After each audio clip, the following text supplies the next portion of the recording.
Hello mga kabusing! Welcome back to my vlog. So for today's video nga mga kabusing, ang pag-uusapan natin ngayon ay ang mga winners ng Mr. Pilipinas Worldwide mga kabusing. So deserve ba ng 7 winners ang kanilang corona at syempre yung kanilang titles mga kabusing? Yan ang ating pag-uusapan mga kabusing.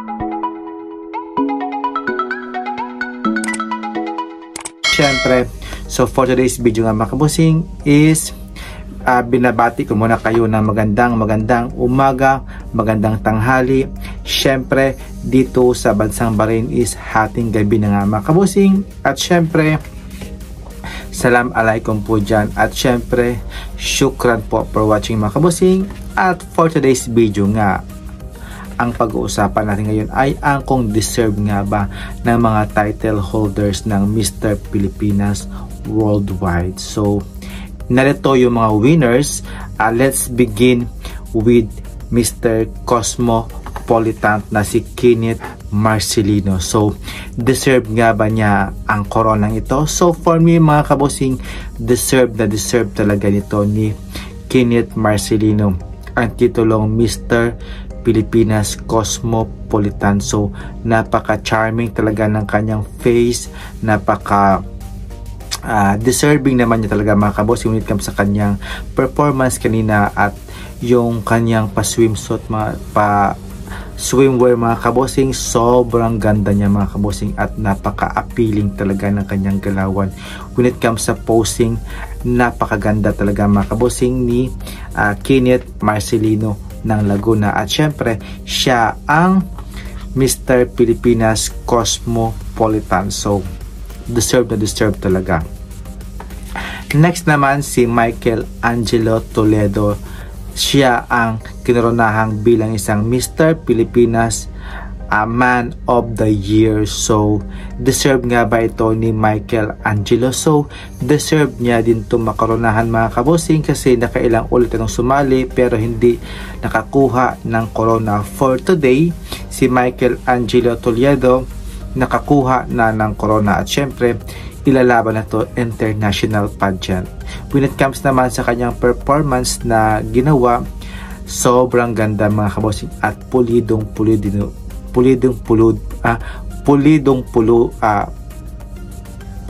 very solid mga kabosing na lang ating English. Very solid yung performance niya. Napakaganda.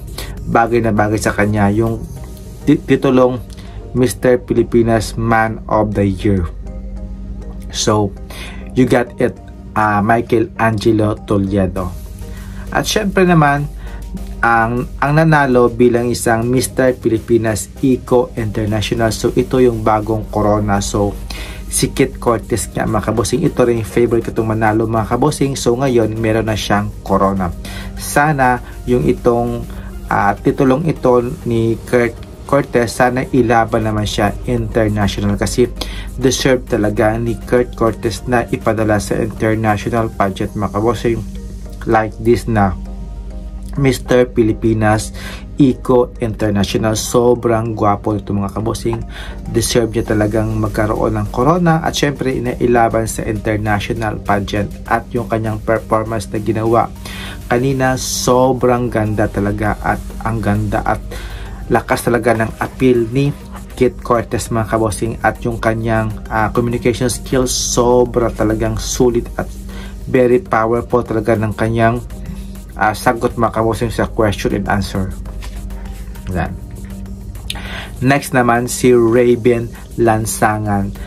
Siya ang kanonahan bilang isang Mr. Pilipinas Manhunt International. So grabe, deserve talaga ito ni Raven Mansalan na makakompete uli international pageant at siya na nga ang nakakuha bilang isang Mr. Pilipinas Manhunt International.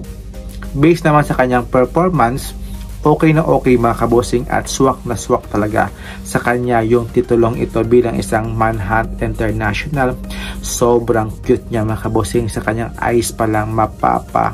Grabe talaga si Raven Lansangan.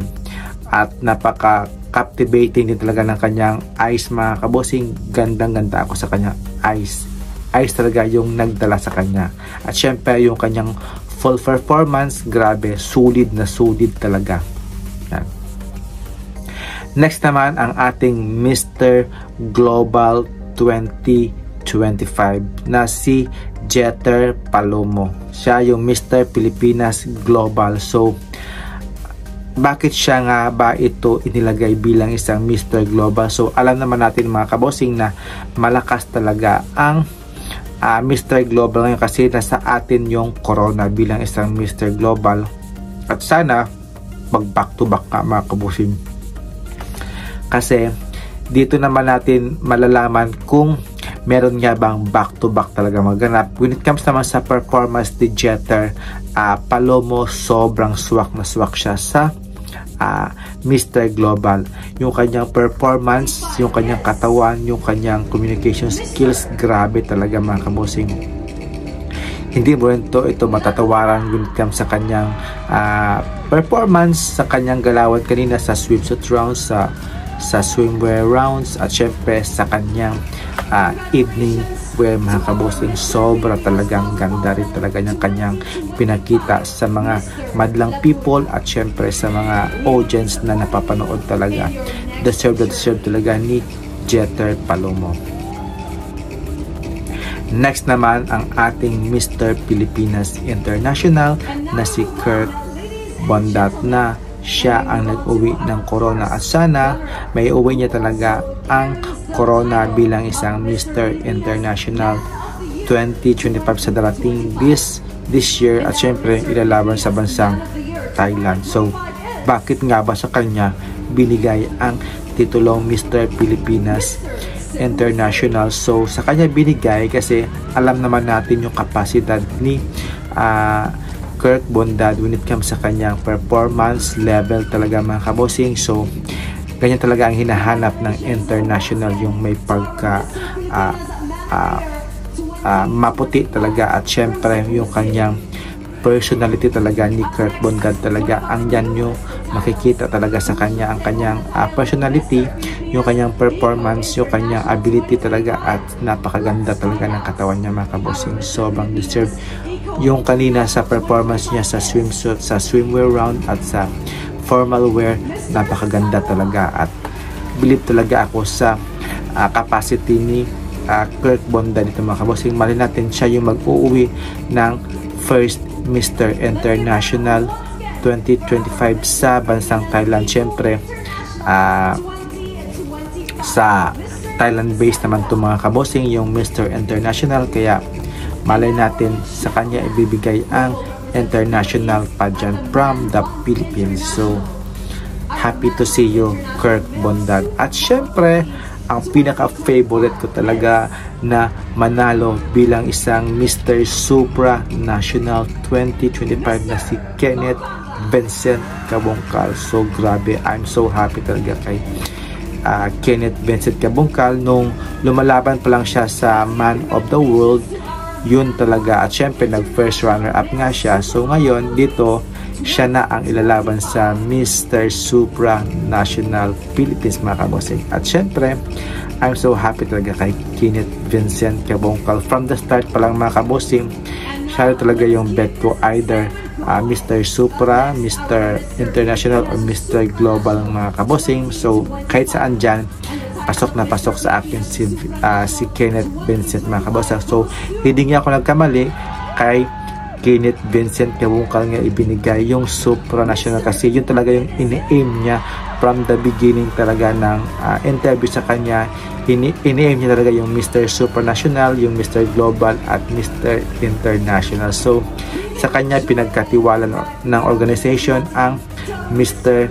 Supranational Philippines. So ilalaban niya this July yung finals mga kabossing. So malapit na talaga, kaya puspusa na ngayon yung magiging training ni Vincent Cabongcal kasi malalapit na talaga yung mga super chat, mga challenge talaga mga kabossing sa Mr. Supra. So ngayon nagsa-start na ngayon yung Supranational kung yung kanilang super chat. So ngayon magpakanay si Kenneth Vincent mga kabossing sa kanyang performance ngayon sa sa bansang Poland. So I'm happy, at syempre I will support Kenneth Vincent Cabungcal kasi he is my favorite talaga from the start that he joined in Mr. Pilipinas, sa Man of the World, at syempre ngayon sa Mr. Supranational. So I am happy to see Kenneth Vincent Cabungcal.